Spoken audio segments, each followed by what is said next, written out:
Hi Northland. As we continue looking ahead to celebrating Jesus' resurrection together this Sunday, we're going to continue in our devotions in chapter 22 of the Gospel of Luke. Now this is where the story really begins to pick up speed. In this chapter, we're going to begin with the plot to kill Jesus, and we're going to finish at Jesus' trial before the council. Now as the chief priests are actively seeking to get rid of Jesus, I want you to notice that Jesus is in complete command all throughout this chapter.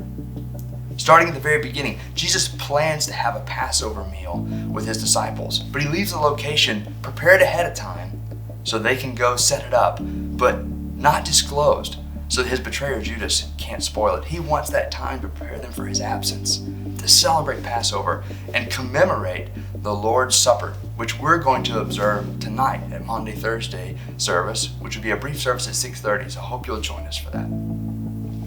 But even in the middle of that, Jesus shows them his identity and his understanding that he is the sacrifice. And in verse 22, that this has been predetermined. Peter would later use this in his own sermon to say this was the time appointed and this was the way before the foundation of the world that the Son of Man would be betrayed and be the sacrifice for sin. Now after his time of spending with his disciples, we see later Jesus is betrayed and arrested. In his betrayal, he stops everything to perform a miracle and then allows them to take him, telling them, this is your hour. This is the hour for the power of darkness.